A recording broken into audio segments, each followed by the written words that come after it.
Бајколент. Аудио бајке. Кој е Зоки Поки? И ако сакате да го запознаете, каде можете да го најдете? Зоки Поки не е разбойник. Не е ни гусар, ни индијанец. Зоки Поки не е ни циркуски клоун, ни фудбалер, ни седмоглаво чудовиште, ни волшебник, ни риба, а сепак има необично име. Тоа име му го стави една Лидија. Една Лидија што е голема до моево колено и што има очи како џамлии. Само не брзајте, ќе ја запознаете и ќе ви се здодее од неа. Да, кога Зоки Поки не е ништо од ова што рековме, тогаш што е? За да не ве исплашиме веднаш, ќе ви кажеме дека кога Зоки Поки се буди и се протега прави кога се смее хо-хо-хо, кога плаче о-леле, а кога некому му се подбива у-у-уа. Па тогаш, нели Зоки Поки е дете? Точно, без грешка. За да си го представите поубаво, ви го нацртавме. Но што да ви правиме ако не верувате дека е токму таков? Најпосле, кога некој некого не познава, може секој да си го замисли. Ке речете, така си е. Затоа, ако сакате да го запознаете Зоки Поки, првин ќе препорачаме да ги прочитате приказните за него. А ако и покрај тоа сакате да го сретнете, ќе морате да поидете од она што сте го дознале за него и да го барате. Каде ќе го најдете? Ако ви се сторил итрец, барајте го меѓу итрите. Ако ви се сторил инаетчија, барајте го меѓу инаетчиите. Ако ви се сторил шегаджија, меѓу шегаджиите. Ако ви се сторил храбар, палавко или дружелюбив, меѓу храбрите, палавите или дружелюбивите. Барајте го и секако ќе го најдете. И запомнете, не мора да одите многу далеку, зашто можеби Зоки Поки ќе ви заприлега на некого од вас, па дури можеби и на вас сами. Во бањата. Кога е Зоки Поки во бањата, за тоа треба да знае сета зграда во која тој живее. И знае, ами како? Кога е Зоки Поки во бањата, по ходниците се слуша фрр плас, како некој кит да се преметкува во големото море. И викање, не ќам, како некого да го гонат да скокне од висок прозорец. Ој чуда, а замислете, тој седи во белата када, полна со сапуница, како разгален принц сред море сладолед, и ги пее овие чудни звуци.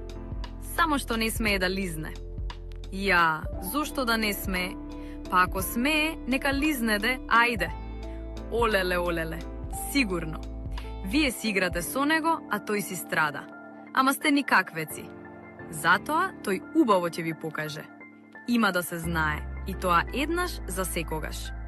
Кога Зоки се бања, тоест кога мора да се бања, ќе се бања. Тоест мора да се бања се околу него. И точка. Наредба си е наредба. Мора да се почитува.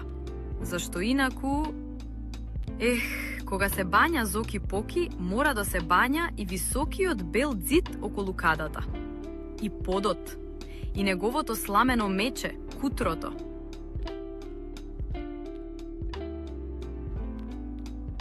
Има чорот Фигаро. Ке го фатили? И сунѓерот? И кој уште? И баба му, се разбира. Таа ќе биде целата водена како да киснела на дожд. А што си мислевте вие? Наредба си е наредба. И точка. Бидете срекни што и вас не ве закачи. Нефатливиот Зоки Поки. Го бараат Зоки во собата, го нема. Го бараат Зоки во спалната, го нема. Го бараат Зоки во кујната и во шпајзот, пак го нема. Го бараат Зоки по скалите, пред зградата, на балконот, на долниот кат во станот на неговата пријателка Лидија. А него го нема и го нема. Што ли стана со тоа дете? Сите викаат по Зоки Поки, а Зоки Поки од никаде не се јавува. Ах, какво дете! Но никој не го помислува она вистинското. Зашто, додека го бараат во кујната, Зоки се наоѓа во спалната. Кога тие ќе поидат во спалната, тој е во шпајзот. Кога ќе насирнат во шпајзот, тој е на балконот. Кога ќе дојдат на балконот, тој е кај Лидија. Кога ќе дојдат кај Лидија, тој е веќе пред зградата. А кога ќе погледнат пред зградата, тој е пак горе. А дека викаат по него и дека тој не им одговара, тоа се разбира само затоа што тој не ги слуша, без сомнение. Кој е виновен што никому не му текнува да помисли дека е Зоки Поки нефатливо дете? Како брои Зоки Поки? Почна Зоки да учи да брои. Му покажаа кои се бројките до 10, тој ги повторуваше цел ден и сите помислија дека ги научил. Вечерта дојдоа гости и му донесоа на Зоки кесе карамели. А, рече бабата, не знаете вие, Зоки умее да брои до 10. Да видиме, извикаа гостите. Ако умее, тогаш нека ги изброи карамелите што му ги донесовме. О, тоа е најлесно, рече Зоки. Веднаш. Тој ги растури карамелите пред себе и почна. Една карамела, рече Зоки и оддели настрана една карамела. 2 карамели, 3 карамели. Браво, браво, рекоа гостите. 3 карамели, повтори Зоки и та што стана. Тој застана и не може да продолжи понатаму. Мајка му помага. 4. Се сети храбро Зоки и викна во радост. 4. Знаев јас, 4. Ајде понатаму, го насрчуваа гостите. Зоки пак застана. Одново го храбри мајка му, а тој зинал во неа за да ги погоди мислите.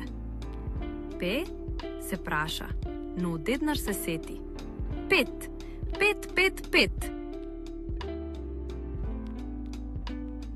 Понатаму, викаа нетрпеливо гостите. Но Зоки Поки почна да ја врти карамелата во рацете, да се врти, да гледа во мајка си, па сепак не можеше да си спомне која бројка доаѓа по 5. И неочекувано за сите, тој си ја стави карамелата во уста. Ова не е за броење, рече. Не чини. Па и ова не чини, рече Зоки за следната карамела. Пих, какви карамели сте ми донеле. Гостите го погледнаа и се насмеаја. Зарем и другите карамели не се за броење и не чинат? Го праша еден чичко. Чекајте првин да ги пробам, не се збуни Зоки. А потоа ќе ви кажам дали се за броење. И една по една, Зоки почна да си ги става карамелите во уста. Најпосле, тој зачуден извика. О, па веќе нема карамели за броење. Ако ти се допадна бајката, притисни лайк, шер и сабскрајб. Се гледаме во следната бајка.